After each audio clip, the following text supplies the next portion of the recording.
नमस्कार प्रिय छात्र छात्राएं, मैं जितेंद्र कुमार अमन कंप्यूटर सॉफ्टवेयर सेंटर आपका हार्दिक स्वागत करता है, अभिनंदन करता है और आपके उज्जवल भविष्य की कामना करता है। आज आपको हमें पढ़ाना है अभ्यास 12 जो अध्याय 3 का है, जो आपको 11 तक हमने बता दिया है। तो इसमें हर वीडियोज़ में हमने यही कहा है आप लोगों से कि सीक्वेंस से आप अपना अभ्यास तय करते हुए आगे बढ़ें। अध्याय 3 आपने मेंटेन जो नियम बढ़ाए थे 2 भाग में, फर्स्ट भाग और सेकंड भाग, उसको आप लोगों ने देखा होगा, ठीक है। फिर उसका सलूशन हमने दे दिया है अभ्यास 9, अभ्यास 10 और अभ्यास 11। आज आपका अभ्यास 12 है। तो 12 में क्या है, निम्नलिखित शब्दों को रेखाचित्रों में लिखकर अभ्यास करो। तो ये बाल, काल, दान, बान, कान, मान। तो एक रो में क्या है, बड़ा का उच्चारण है, दूसरे रो में ए आए का औ का उच्चारण है, तीसरे में छोटी बड़ी और छोटा बड़ा का उच्चारण है, चौथे रो में भी छोटा बड़ा उच्चारण है, बड़े आ में मिक्सिंग है। तो कहने का मतलब है भाई, ये तीनों नियम पे आते हैं। प्रथम स्थान की मात्रा, द्वितीय स्थान की मात्रा, तृतीय स्थान की मात्रा, आगे पीछे जो नियम पढ़ाए हैं, अगर वो आता होगा तभी आप कर पाएंगे। अध्याय 2 किया होगा तभी कर पाएंगे। तो कहना बार बार आप लोगों से यही है कि आगे का छोड़ के न बढ़ें, उसे कंप्लीट करते हुए बढ़ें।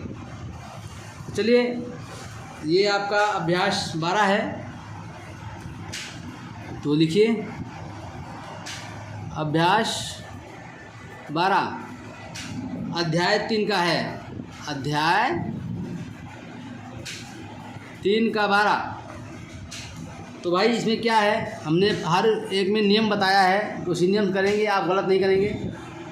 हमने कहा है कि इस साइड में, बाएं साइड में आपको सीक्वेंस से लाइन से करना है, ताकि जब आप करें फिर मेरी वीडियो से मिलाएं, जो गलती हो काट करके सही कर लो।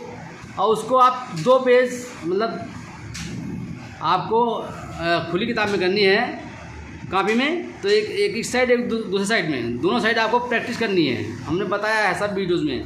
तो जो बच्चा शुरू से पढ़ रहा होगा वो समझता है मैं क्या कह रहा हूँ। तो चलिए, ये क्या है, बाल। तो अब बाल है, तो ये बाल में, अब बाल जैसे हमने कहा, तुरंत हमको पता चला कि इसमें बड़ा आ का उच्चारण है, ठीक है। जब बड़ा आ का उच्चारण है, इसका मतलब परिभाषा क्या है, शब्द को लाइन के ऊपर लिखना है। तो अब शब्द हमारा बा ला है, तो हमने बा और ला बना दिया। अब स्वर इसमें क्या है, बड़ा का उच्चारण है। कहाँ उच्चारण हो रहा है, बाल। तो बाल में बा के बाद है आ। तो अब आया तो कहाँ लेंगे, आगे पीछे। तो पीछे लगाएंगे तो बा के, तो क्या हो गया, बाल। और ये अब कहोगे हम उर्द क्यों बनाएं, अधो क्यों नहीं बनाएं। ये अध्याय 2 में बताया गया है कि आपका कैसे क्या करना है, ठीक है। चलिए, इसीलिए कहता हूँ आप ध्यान दीजिए। अब क्या है, काल। काल है तो ये का ला। काल में बड़ा की मात्रा है, शब्द के प्रथम रेखाक्षर में बड़ा का उच्चारण है, इसे शब्द को कहाँ लिखेंगे, लाइन के ऊपर। तो लाइन के ऊपर हमने लिख दिया काल, बस हो गया, बिंदु ला दी। अब लिखना है दान। तो दान में क्या होगा, ये दा और ये ना, देखा, शब्द को लाइन के ऊपर लिखा है। तो अब अगर अधोगामी के साथ अग्रगामी है तो लाइन के ऊपर लिखा गया है, मात्रा पीछे। क्यों, दान। दान बोलेंगे तो दा के बाद आया कि नहीं, दान हो गया। तो भाई अब ये क्या है, बान, इसमें भी बड़ा मात्रा है, इसी प्रकार इसको भी लाइन के ऊपर लिखेंगे। अब क्या है, कान। तो कान है, तो कान में काना है, तो का लाइन के ऊपर, ना साथ में। तो पहला अक्षर के अकॉर्डिंग दूसरा अक्षर चलता है। तो नियम है, शब्द के प्रथम रेखाक्षर में बड़ा का उच्चारण होने पर शब्द को लाइन के ऊपर लिखते हैं, मात्रा उच्चारण अनुसार मात्रा आगे की ओर या मात्रा पीछे की ओर लगाते हैं। अच्छा भैया, अभी आ गया मान। तो मान में माँ और ना, बड़ा मात्रा माँ में प्रथम स्थान पे पीछे की ओर, क्योंकि मान बोला। तो ये आपको हमने मतलब 1 नंबर आपको बता दिया, ठीक है। चलिए अब दूसरा बताते हैं। चैन क्या है? चैन। चाय में क्या आए? जब मुँह से बोलते चैन, चाय में आए, समझे ना? तो चय में ऐन, चय और ना चैन। अब यहाँ हमें हिंदी यहाँ लिखना चाहिए था, ठीक। अब क्या है? नैन, तो नए और ना नैन। तो अब नए में आया है तो सबको लिखेंगे लाइन पर। तो नए, नए, नैन, नाना, नामा लगाए आए, नए, ना नैन। अब आया सैन, तो सैन में सा, ना, सै, ऐन, सैन। तो भाई देख रहे हैं आप, ये सैन हो गया। अब देखो बावर है, तो बावर बोलने से पता चलता है कि बाव में आव आया है। क्या आया है? बाव रा। तो ये बताया गया शब्द के प्रथम रेखाक्षर में आव का उच्चारण होने पर शब्द को लाइन के ऊपर लिखते हैं। तो ये बाव रा। अब रा अधोगामी क्यों आया? शब्द के अंत में आया, कोई स्वर नहीं है। अगर बावरा बोरी बोरे होता तो ये ऊर्ध्वगामी जाता, बावर है तो अधो आया, बस। अब क्या है? जा रहे हो? मोर, मोर, मोर में आव आया तो ऐसे कर लेंगे, ठीक है। तो भैया कौर है, ये क्या है? कौर, कौर, कौर। तो इसमें भी आपका रा अधोगामी आया, क्योंकि रा के बाद कोई स्वर नहीं है तो ये बनेगा अधोगामी। अगर कौरा कौरी कोरा होता तो ये आता ऊर्ध्वगामी, ठीक है। तो ये कौर हो गया। तो कौर ये है, कौरा ये है। तो कहने का मतलब शब्द के अंत में रा, रा, अड़ा, अड़ा आए, कोई स्वर हो तो ऊर्ध्वगामी, नहीं तो अधोगामी। तो आपका ये भी हो गया। अच्छा भाई, अब आपको पढ़ाना है तीसरा, क्या है? रीच। अब रीच है तो भाई ये नियम आपको आते होंगे तो ही कर पाएंगे आप। तो ये रीच में ये री और ये छा। बूझ, ये बूझ, ठीक। और ये क्या है? सींच। तो सा कटा लाइन से, चा में तृतीय स्थान मात्रा आगे लगा दिया, ठीक। और ये क्या है? बीज, ठीक। तो बा को काटा लाइन से, जा। भाई नियम तो वही है कि शब्द के प्रथम रेखाक्षर में छोटी बड़ी का उच्चारण होने पर शब्द को लाइन से काट कर दूसरे रेखाक्षर के तृतीय स्थान मात्रा आगे क्यों लगाते हैं, बस। बीज हो गया। ये तीन है, तीन हो गया। ये मूस है, मूस। ध्यान दीजिएगा, बार बार वही चीज़ हम बोलेंगे तो समझ नहीं आता कितना बोलें। बस आप कोशिश करें मेरी वीडियोस को विदाउट स्किप किए आप देखें और उसे बार बार रिपीट करें। आपको अपनी गलती को समझ में आ जाएगी। फिर भी आपको समझ नहीं आता है तो मैंने हर वीडियो में कहा है कि आप पढ़िए और आप व्हाट्सएप के माध्यम से जुड़िए और व्हाट्सएप पर काम भेजिए। उसको मैं आपको वीडियोस बनाकर चेक कर दूंगा और आप इस तरह से पूरी पढ़ाई कर सकते हो। तो जो बच्चे चाहते हो कि गुरु के मार्गदर्शन में ही रहकर पढ़ें तो वो मुझसे जुड़ सकते हैं, कहीं भी रहते हो, कोई दिक्कत नहीं। एडमिशन प्राप्त करें, काम शुरू करें।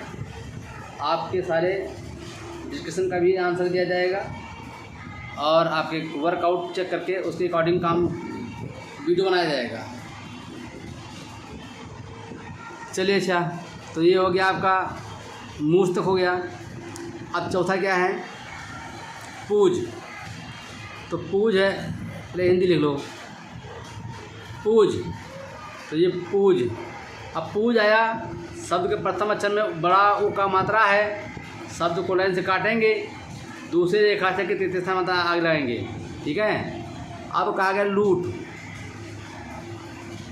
तो लूट में ये लूट हो गया। घूट में ये घूट हो गया। बूट में ये आपका बूट हो गया। समझ रहे हैं? तरीका वही है, शब्द को लाइन से काट कर दूसरे रेखाक्षर के तृतीय स्थान मात्रा आगे की ओर लगाना। ठीक, अब ये क्या है? तूल है, तूल हो गया। अब ये क्या है? टूट है। तो देखो अब दो टाए हैं, तो एक को लाइन से काटा है, दूसरे रेखाक्षर के तृतीय स्थान मात्रा आगे लगाया है, तो आपका चौथा भी हो गया। अब इसमें बचा है एक पांचवा, इस एक्सरसाइज में बचा है पांचवा। तो आराम, आसाम, आजा, हाथी, काटा, भाड़ा, बहुत बड़ा दिखता है लेकिन है कुछ नहीं इसमें। इसमें एक बस तरीका है, गणित है कि पहले क्या आया है तो कैसे चलें, फिर कौन कौन सी मात्रा आते हैं। तीनों नियम आते अगर हैं तो आप इसे बड़ी आराम से कर लेंगे। चलिए, तो आराम मैंने पहले भी पढ़ाया है, मैं बार बार हर एक अक्षर में आपको वो नियम बता रहा हूँ कि जो आपने शायद याद नहीं किया होगा, लिख लिया होगा बस। और मैं इसलिए बोलता रहता हूँ कि आपने लिखा होगा अगर, तो आपको याद हो जाएगा कि ये क्या मैं कहना चाहता था पहले भी और अब भी क्या कह रहा हूँ। बस ज़रूरत है ध्यान देने की, कि ध्यान कितना देते हैं आप, क्या सुन रहे हैं। सोचते होंगे कि अरे लिख के दिखा नहीं रहे हैं, बात कर रहे हैं। अरे भाई, बात पहले की नहीं आएगी तो समझ नहीं आएगा, इसलिए बताना है कि नकल कम करो, बात तो समझो, क्या बताया गया है उसको फॉलो करो। ठीक है, इसीलिए मैं कहता हूँ जब व्हाट्सएप में लुटता है तो मैं बच्चे की कापी देखता हूँ तो मैं जान जाता हूँ बच्चा क्या गलती कर रहा है, क्यों कर रहा है, क्या नहीं पढ़ रहा है, क्या समझ नहीं पाया है, तो उस बेस पर मैं उसकी कापी चेक कर देता हूँ। तो 110% बच्चा सेटिस्फाई हो जाता है। सेटिस्फाई इसमें भी हो जाएगा, लेकिन जो बच्चा बहुत ही ध्यान से काम कर रहा होगा, मन से कर रहा होगा, स्किप नहीं करता होगा, पहला स्टेप मेंटेन करके आगे बढ़ता होगा, तो वो भी समझ जाएगा। ठीक है, तो कुछ बच्चे होते हैं एक बार में समझने वाले, कुछ बच्चे होते हैं 10 बार समझने वाले। तो जो 10 बार समझना चाहते हैं वो मुझसे संपर्क करें और व्हाट्सएप के माध्यम से एडमिशन लें। चलिए, अब ये है आराम। तो आराम है तो शब्द हो गया बड़ा, तो शब्द के प्रथम रेखाखंड में बड़ा आ का उच्चारण, इसका मतलब लाइन के ऊपर जाएगा बस। अब लाइन के ऊपर गया तो राम आ बनाया, आगे बड़ा मतलब लगा दिया तो आर हो गया, और फिर राम में भी माता लगाया है तो रा हो गया, आरा हो गया, और फिर माँ हो गया, आराम हो गया। कुछ नहीं इसमें। आसाम है, इसी प्रकार आसाम से पता चल गया कि शब्द लाइन के ऊपर जाएगा। ये क्या हो गया? आसाम, आसाम। तो आजा क्या है?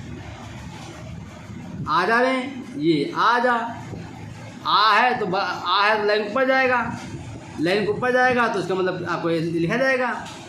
ठीक है, अब ये क्या है? हाथी। तो हाथी है तो हाथी में बड़ा मात्रा आया, शब्द जाएगा कहाँ पे? लाइन के ऊपर जाएगा। जाएगा नहीं जाएगा? अब देखिए इसमें दो मात्राएं हैं, थी भी है, बड़ा मात्रा भी है।